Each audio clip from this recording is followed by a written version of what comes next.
Did it come out as a dog? Probably not. What was Probably didn't come out as a mammal at all. It probably came out as a reptile and evolved that way.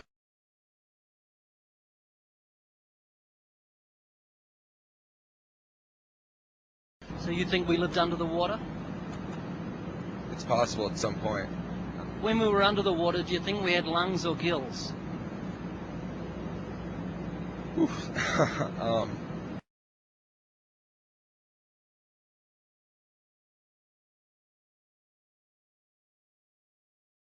Because I'm trying to think, here is this sort of animal who's coming out of the ocean without lungs. So he comes out with gills, goes, runs back to water and just keeps coming out until lungs develop. Yeah.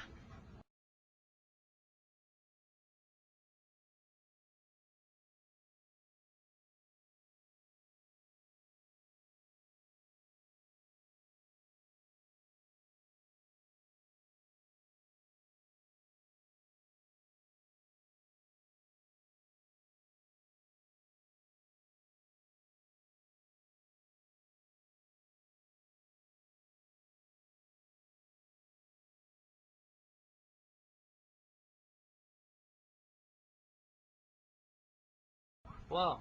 Now, this animal that came out Wow. was in the sea, so obviously had gills. When it came up out of the land, did it have lungs onto the land? It could have either been amphibious or possibly even just had to evolve from having gills and not being able to survive without them.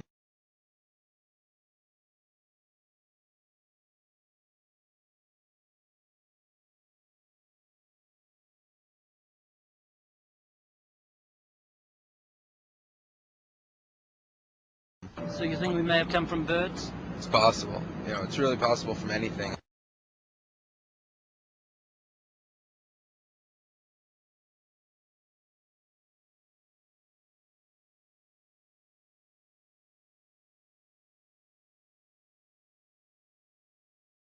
The first dog that came out, well, it came up as a reptile, whatever it was, from an amoeba that was in the water that had gills and developed lungs and came up onto the land as a reptile.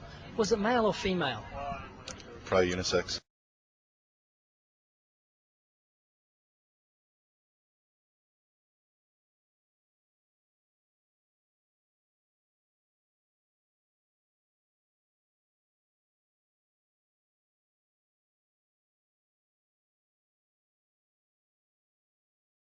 So when did it, and why did it change from asexual to bisexual, having male or female?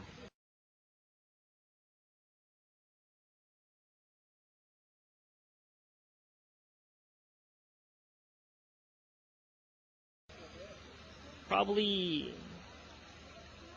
when it, maybe from hydras or maybe some form of, meiosis, like between a male and a female.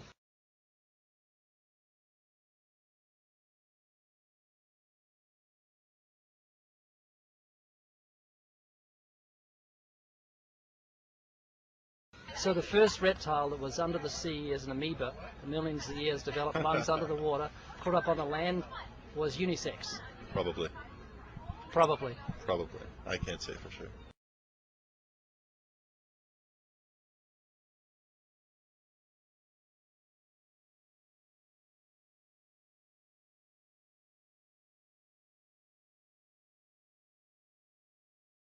Was it a male or female that came out of the change? It would be both, maybe a hermaphroditic.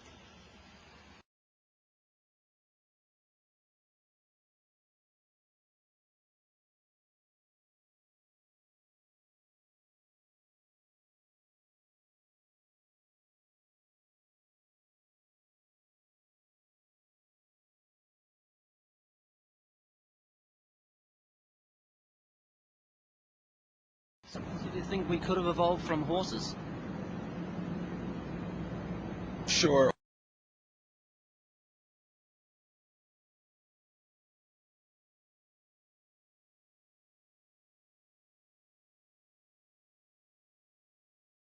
This animal that came out without lungs and breathed and went back in, was he male or female?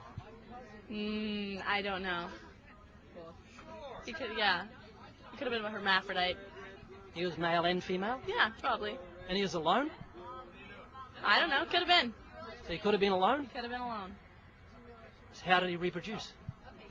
I don't know. Asexually. He split in two? He could have. Yeah. And this is the evidence that this teacher gave you? His was a lot more in depth, but I don't remember it all. Sorry.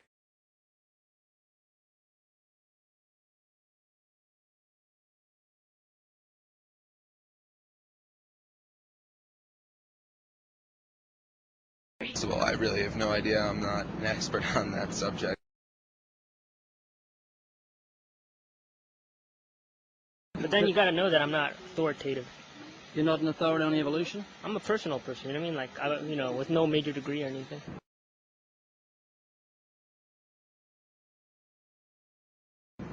Do you think God had anything to do with this? That's an area I have never explored, but it's hard not to believe that sometimes.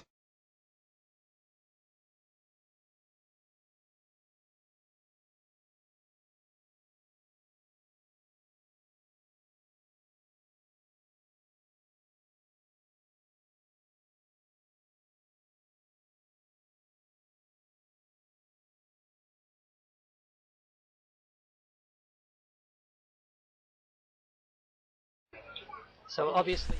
And this continues on for another painful minute that is of comfort going and randomly interviewing college students. Now, the amazing thing about this is simply how dishonest it is. What Comfort is trying to portray is that the people who are supporting evolution don't... they don't know anything about it. And they use this language because they're really kind of clueless, and he's just stumped the evolutionists. Well, you're going around asking random college students. Seriously? I mean, that's utterly dishonest. Why don't you ask a scientist or anyone like that? Why do you have to go and ask random college students who probably don't know anything about it to try and prove your point? And keep in mind, those are the ones that he edited who actually couldn't answer his questions. I'm sure there were plenty who could that they simply didn't air. I mean, this is amazingly dishonest simply because they're meaning to make it appear as if we don't have answers to these things. They'll end up saying things like, well, I really don't know. I'm not an expert, so what... Geez, I wonder why they're saying that. Oh, and to basically answer his question about coming out on land, it was the arthropods who were on land first. And did they have gills or lungs? They actually had neither, because they have thin membranes which basically allow for gas exchange via diffusion. This is actually what limited their size, which is why in the past, the oxygen content in the atmosphere was roughly 30%, which is much higher than the 20% that it is now, and we were able to see giant arthropods, such as Brontosaurus and things like that, measuring several meters long, as opposed to the very small size that they're restricted to today.